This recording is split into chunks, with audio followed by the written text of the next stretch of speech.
Okay, so get this. We're diving into some seriously out there ideas for a better world today. Oh, yeah. Yeah, think less doom and gloom and more like, what if we actually fix things? Okay. Yeah. Our source, a Listverse article just came out this year, actually, called 10 Visions for a Better World You've Probably Never Heard of. Oh, wow. And it really delivers. I mean, this article said not shy away from the unconventional, that's for sure. Exactly. It's like rethinking how society could function, like completely from the ground up. Yeah, totally. So less about tweaking the system we've got and more like hitting the reset button with some seriously wild ideas. I love it. First up, solar punk. Okay. Now, I've seen this term floating around, but to be honest with you, I'm still fuzzy on the details. Okay. So imagine this.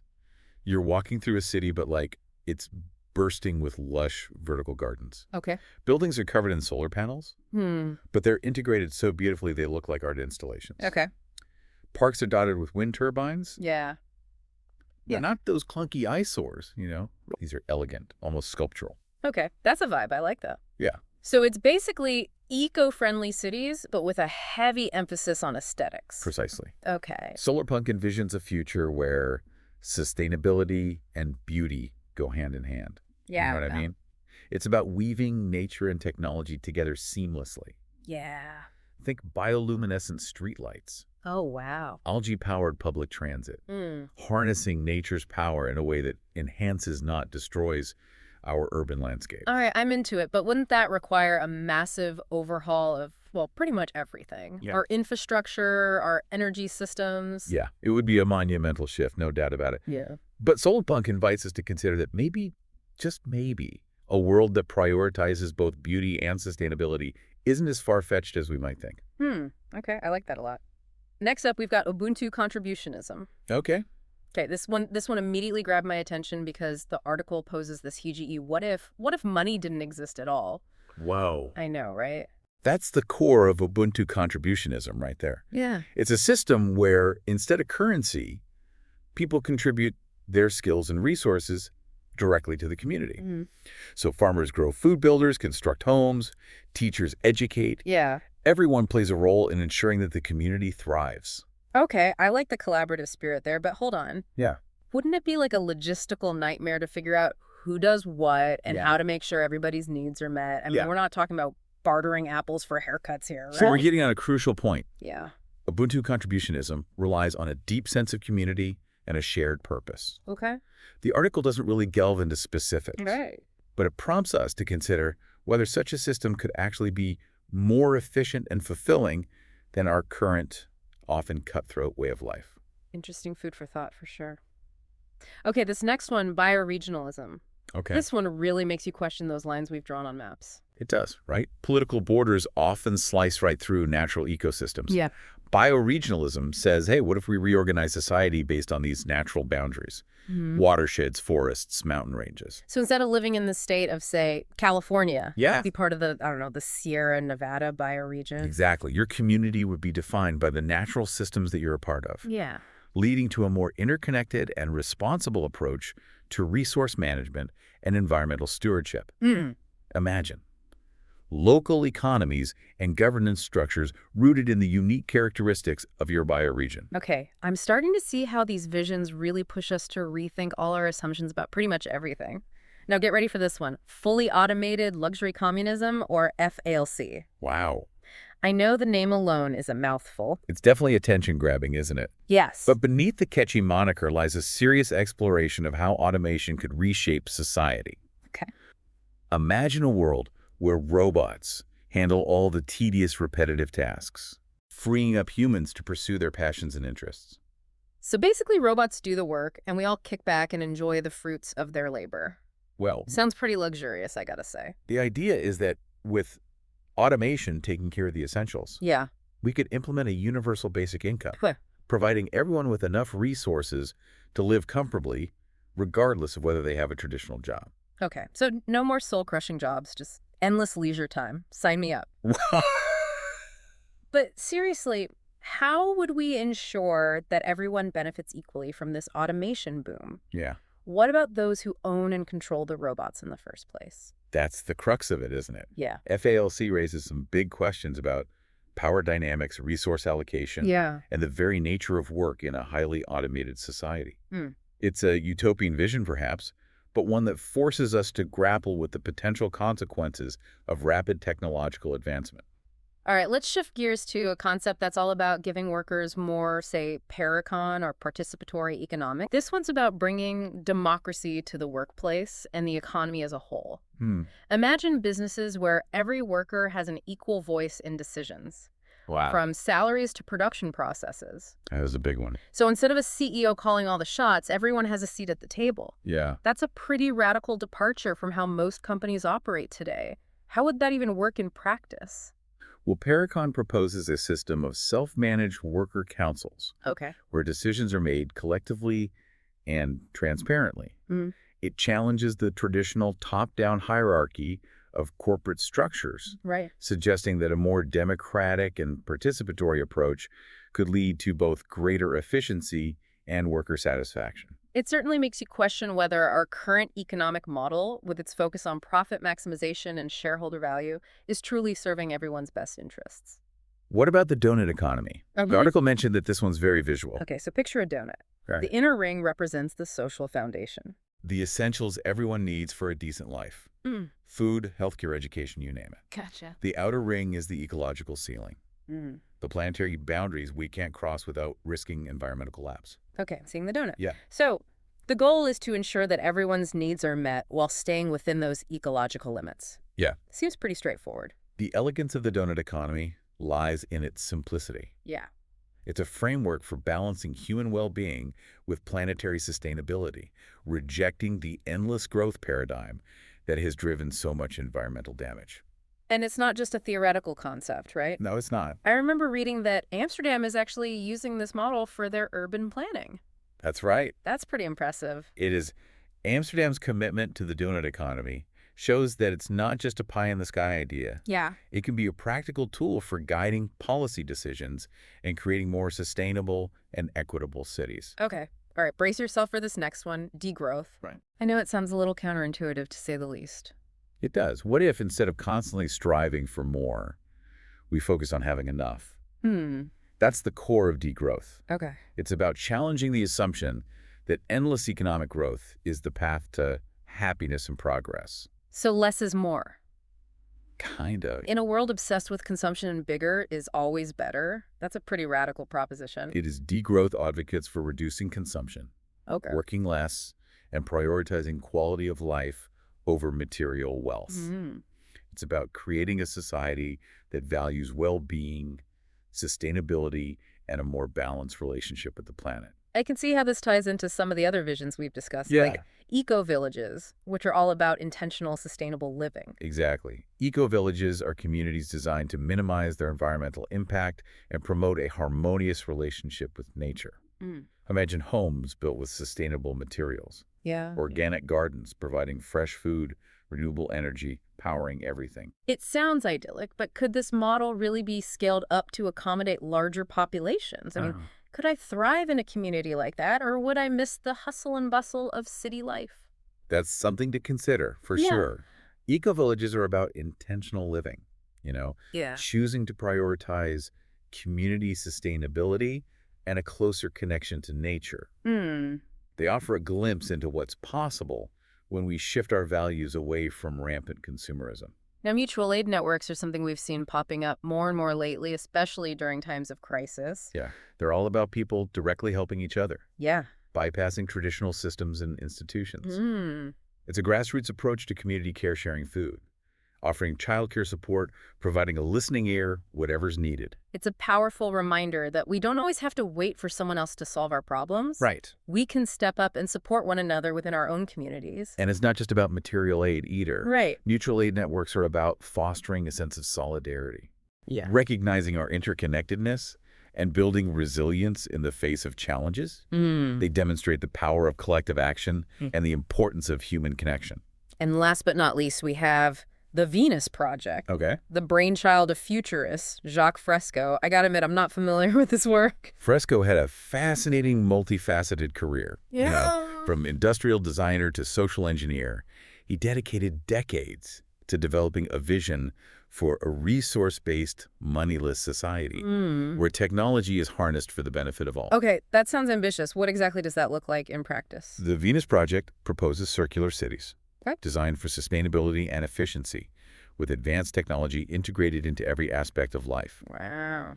Imagine renewable energy powering everything, waste being minimized, and resources being managed for the benefit of all.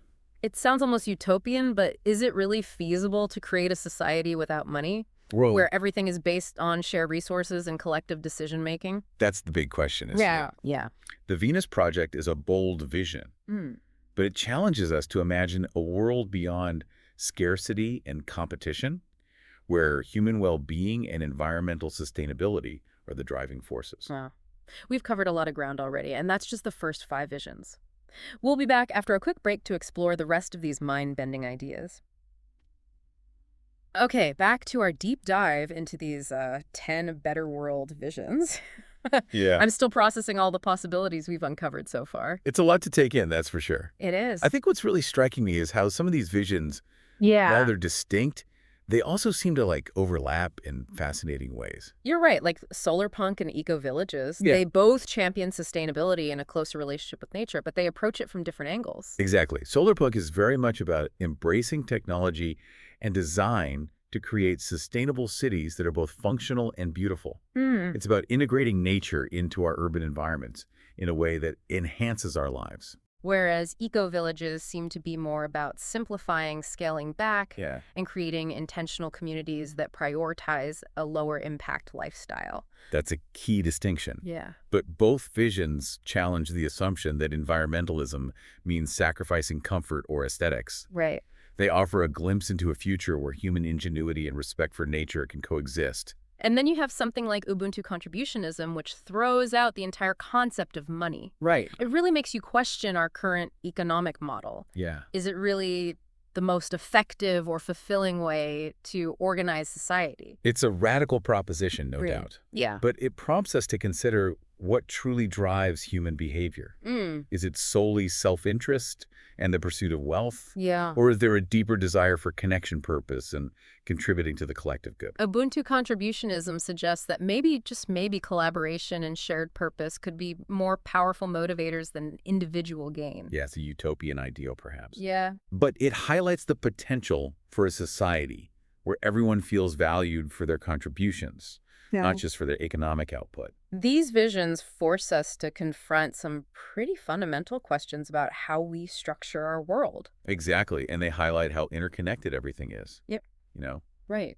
our economic systems impact our environment, our social values, influence our relationship with technology.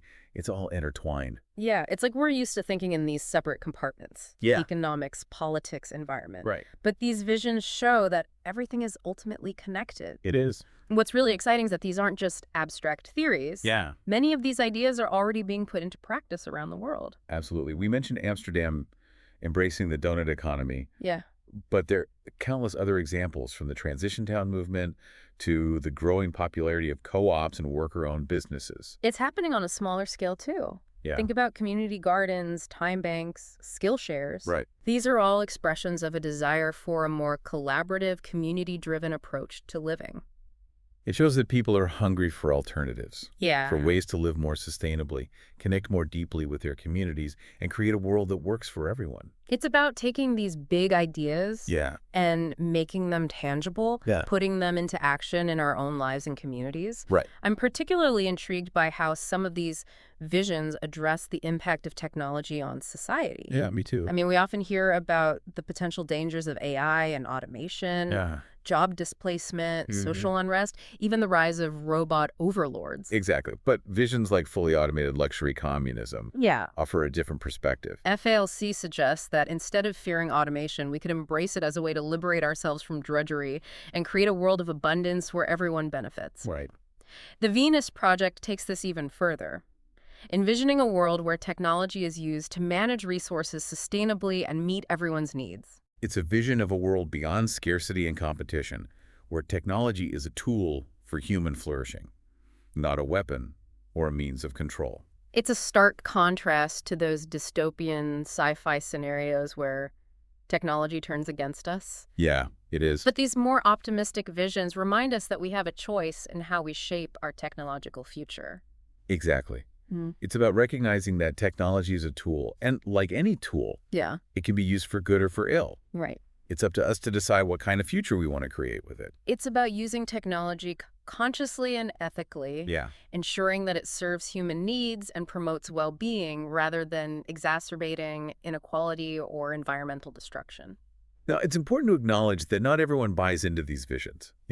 Oh, yeah, of course. Some people might find them too idealistic, too impractical, or even dangerous. Sure, there will always be skeptics. Right. Some might argue that these visions require too much change, Yeah. that they're incompatible with human nature, And or that they ignore the complexities of real-world challenges. that's fine. It's healthy to have these debates, Yeah. to critically evaluate different perspectives, Right. and to consider the potential pitfalls alongside the potential benefits. The point isn't to blindly accept any one vision as the ultimate solution. Right. It's about engaging in thoughtful dialogue, weighing the pros and cons, and figuring out what aspects of these ideas might be worth exploring further. What's crucial is that we don't get stuck in our current ways of thinking. Yeah. We need to be open to new possibilities, willing to challenge our assumptions, and willing to experiment with different approaches. These visions, even if we don't adopt them wholesale, can serve as inspiration and guidance. Totally. They encourage us to ask, what if? Yeah. And to imagine a world that is fundamentally different and perhaps better than the one we live in today. It's about expanding our sense of what's possible and recognizing that the future is not predetermined. Right. We have the power to shape it collectively through our choices and actions. Of all these visions, which ones have really resonated with you? What aspects of these ideas do you find particularly compelling or challenging? We'd love to hear your thoughts as we move into the final part of our deep dive. I don't know about you, but it's easy to get overwhelmed by all this. I mean, the scale of the problems facing the world today can feel downright paralyzing. It's true. Climate change, social inequality, political polarization. Where do we even begin? Yeah, the challenges are daunting, but Yeah. these visions offer a glimmer of hope. Yeah. They remind us that we're not powerless. Yeah. Even small actions multiplied across communities and individuals Right. can create a ripple effect. So it's less about waiting for some grand revolution and more about what we can do like here and now to start shifting things in the right direction. Precisely, we don't need to wait for governments or institutions to act. Okay. We can take matters into our own hands, Yeah. starting with our own communities, our own neighborhoods. Like those mutual aid networks we talked about. Exactly. Just people helping people directly and organically. Sharing resources, offering skills, lending a helping hand. These acts of everyday solidarity might seem small, Right. but they can have a profound impact on people's lives. It's about recognizing that we're all interconnected, that our well-being is intertwined. Yeah. It's about fostering that sense of community, knowing we're not in this alone. And it's not just about our immediate surroundings. Right. Many of these visions encourage us to think about our impact on the planet as a whole, to consider the needs of future generations and the health of the ecosystems we depend on. So whether it's embracing renewable energy like in Solarpunk or challenging our consumption habits as degrowth suggests, it's about rethinking our relationship with the natural world. Moving away from a mindset of exploitation and dominance towards one of respect, reciprocity, and recognizing our place within the web of life. I know some of these visions might seem far-fetched, almost utopian, but history is full of examples of seemingly impossible ideas that eventually became reality. Right. Think about the abolition of slavery, women's suffrage, the dismantling of apartheid. Yeah. These were all once considered radical, even dangerous propositions. Yet through the tireless efforts of countless individuals who dared to imagine a better world, who refused to accept the status quo, these seemingly impossible dreams became reality. So don't underestimate the power of ideas of vision of hope. Yeah. Even if we don't see these visions fully realized in our lifetime, Right. they can still serve as guiding stars, inspiring us to take action and work towards a more just and sustainable future. It's about taking those small steps today, planting the seeds for a better tomorrow. And who knows, maybe those seeds will grow into something truly transformative. We've explored 10 incredible visions for a better world. Right. We've challenged our assumptions, sparked our imaginations, and hopefully left you with a renewed sense of possibility. As we wrap up this deep dive, I encourage you to keep exploring these ideas, to delve deeper into the concepts that resonated with you. And most importantly, ask yourself, what kind of world do I want to live in? Yeah. What small steps can I take today to bring that vision closer to reality? Because the future is not predetermined. It's something we create collectively through our choices and actions. It is. So let's choose wisely, let's act boldly, and let's never stop dreaming of a better world. Thanks for joining us on this journey. We'll catch you next time for another deep dive into the fascinating world of ideas.